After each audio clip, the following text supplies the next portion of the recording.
Hello and welcome. For the last 2 years, I have been making my own clothing, most of which are historical or vintage inspired, as that is what I have gravitated towards. I dislike modern clothing so very much. Now I have made 3 chemises previously, well, kind of chemises. I never used a pattern, I basically just wung it based upon images that I saw and videos that I have watched. Today I will be making a historically accurate chemise. I purchased this pattern from Etsy because I wanted the chemise to be as historically accurate as possible. In the description down below there will be a link to the pattern that I used on Etsy so you can check it out if you so choose. Well, I really have nothing else to say. We're making a chemise, so let's go ahead and get started. The first thing that I need to do is print, tape together, and cut out the pattern pieces. This took quite some time. In order to line up the pattern pieces correctly, I need to cut off the right side of each page. Then line them up and tape them all together.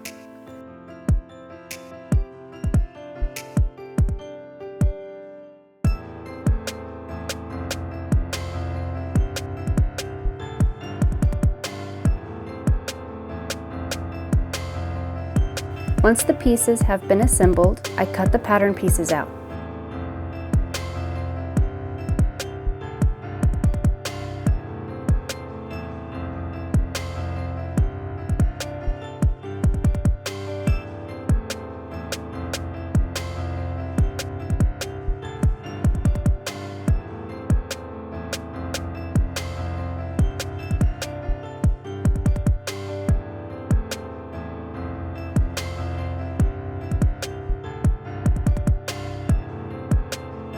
Now that the pieces are cut out, I'm going to get a fire going, move to the table, and prepare my fabric.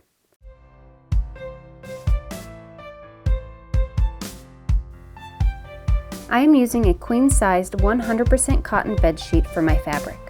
I cut the elastic edges off, lay out my fabric, and iron.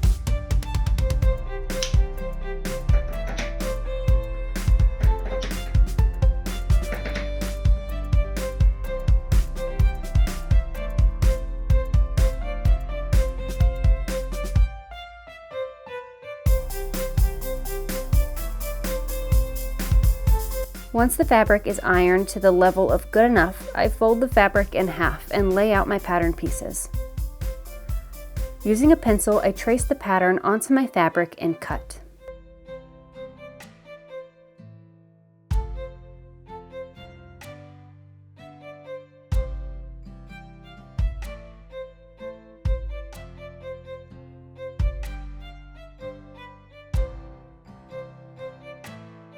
I move to the sewing machine and sew the back and sides together.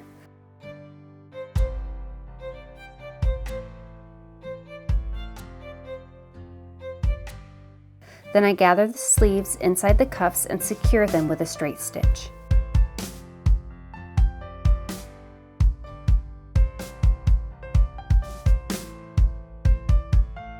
I cut bias tape out of the fabric and iron it to a 1/2 inch bias tape. Then I sew it around the neckline.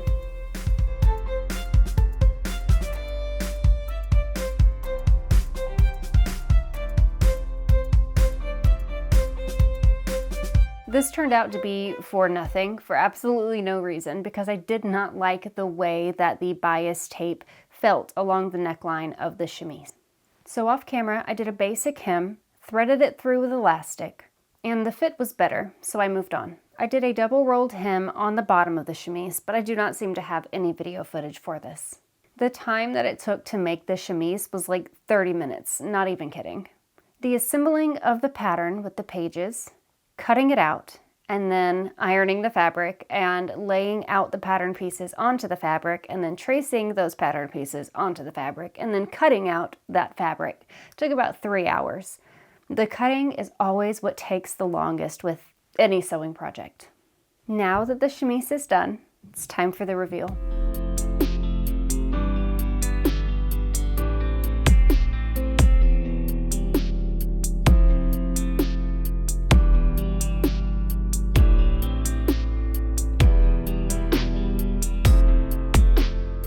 Now the chemise is done. It did come together really quickly, but there are a few things that I don't really like about it. And I think that it's the pattern, and I'm going to make it again, but I'm going to adjust the pattern to the issues that I have with it. 3 things I think that I have an issue with. As a whole, it does the job. It is a chemise. It is as historical as I could have gotten to, I suppose. So I'm going to start with the first thing that I do not much care for about the chemise pattern, and that would be the wrist cuffs. And this very well could have been a me issue, something that I did wrong. I really have got to pay attention to the wrist cuffs on patterns, maybe measure them to make sure that they actually fit around my wrists. They're tight. They don't really fit. There is a gap here. I would say that it is a significant gap. It is too tight. And because it is so tight, I could not get it to close, obviously. And then there's this really large gap here. So what I will be doing with the sleeves is making the cuff wider or larger, as well as making the sleeves bigger or poofier, if you will. The second thing that I do not like about the chemise is the armhole. It's sitting right up underneath the armpit, and it's touching, and I don't like it. So what I will be doing is the arm. I've got to get better at the terminology here. You'd think by now that I'd know what things are called, but I don't. It's too tight, it's too small. So what I'll be doing on the next pattern that I do is modifying it, probably bringing it down about 4 or 5 inches. Personally, I do not like the underarm area touching my underarm area. I want it to be here, and it's right up there.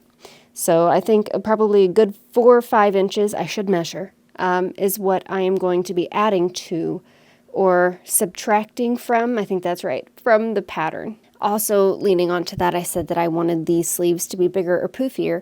I will have to make the sleeves themselves wider at the top in order to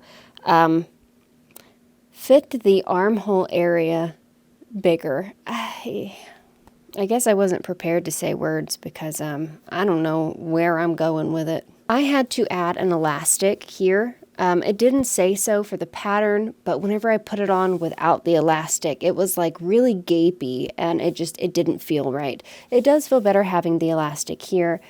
I'm going to try again. I don't know if it was a user error or a me issue, but that is how I fixed it, by adding the elastic.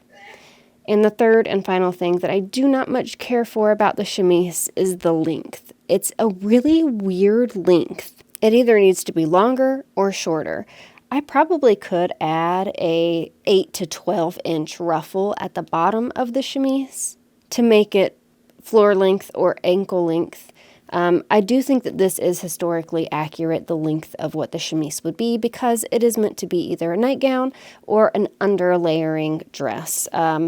Probably also why the arms are the way they are, because the purpose of the chemise is to protect the outer garment from your skin. So you want your body sweats and body oils to be absorbed by the chemise. And since this is 100% cotton, it does do that. It does absorb. I don't think I like it. So what I will probably be doing is giving this one to my 11-year-old, who is not much smaller than I am. I don't know. I have big kids. I don't know what's up with that. My 12-year-old and my 14-year-old, I mean, they tower me. They're much taller than I am. I suppose that was irrelevant information. I don't know. See, I guess I wasn't prepared to talk because now I'm just rambling. As a whole, the chemise is not bad. It serves the purpose for which I made it, which was to try to make a historically accurate chemise. After making this, I realized the issues that I have with it and what I plan on fixing on the next time of making it. As far as yardage goes, because I did use a bedsheet in order to make this, it was more affordable to get fabric from the bedsheet rather than going and buying it by the yard. It was $25 for the whole set. It was either a queen or a king. I can't even remember now.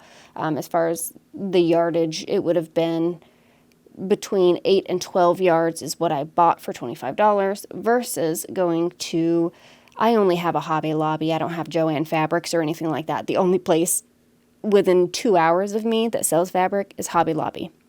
100% cotton in white, $12.99 a yard. So I did well, I think, as far as using the bed sheet for that aspect. So like I said, it does serve the purpose of which I made it for, trying to be as historically accurate as I could, and to serve as an underlayering dress. But as I did say, I don't think that I'm going to be wearing this because I do not like how it fits. The pattern for this chemise I did get from Etsy.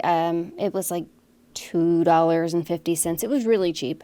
You know, but if you factor in the printing, because, you know, I did have to print it, and it was like 40-something pages. So, you know, as far as ink and paper goes, was it really $2.50? No, it wasn't.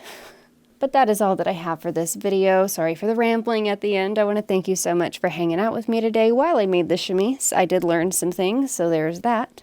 If you like this video, please hit the thumbs up. YouTube's algorithm likes to see that people like the videos. Also, leave a comment down below, whatever it is. The comments also help to push the video out further. If you're not already, consider subscribing. I do my best to post at least once a week. And I want to thank you again for hanging out with me. I'll see you next time.